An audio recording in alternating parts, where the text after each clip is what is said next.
Bu kayıt Yeşim Yalçın tarafından kaydedilmiştir. Zamaneki beri hep peşkeku o biraya xwe.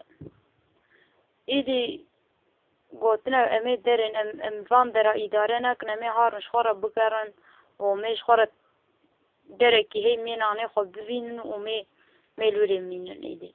Ew biraya xwe dertên diçin digerin vê kamêl kurê mênin vê derva vê çolê û lemê birçî bibin em tî bibin malekê dibînin.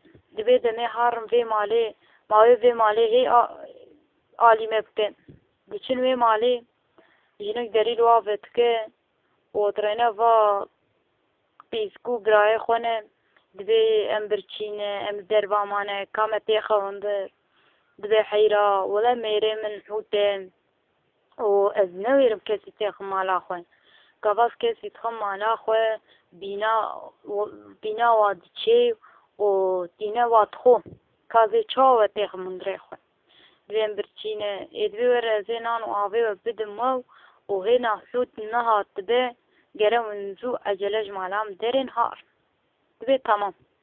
Tên hundir rûzinên û nan û avê dixwin û wê ji hundir derên birevin û hût tê û vêya wa dibe şêre û hût gava tê hundir dêm sankî bîna însana ji vir tê sankî bîna însana ji vir tê.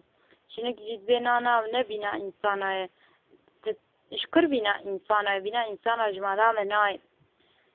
Hût rûzinê û dimîne hût fehm dike di hundirê de însan hene. Diçe digere û her du ka dibîne. Divê ez ê wa bixwim. Wa dixe derekî û derî û kilît dike wa û her carê ji birçîna carê mişkekî bavê je ba we ji birçîna çap bikin mecbûrî wê bixwin. Wê wa mişka her carê dixwin divê vê ka zeîfin ez wana xwim bira şîşman bibin hêja.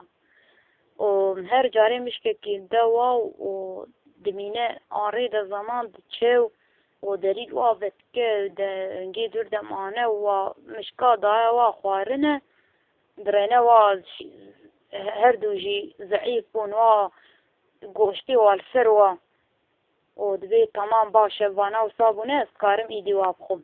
û rastike wa divê ez ê wa bixwim diçe tendûrê da dide û agirî dixê û wa dibe ser wê derê jinik divê wile ez ji hût aciz bûme û windehebin û ez ji yek sê heb gava wî tendûrê da û em ê wî têxin tendûrê.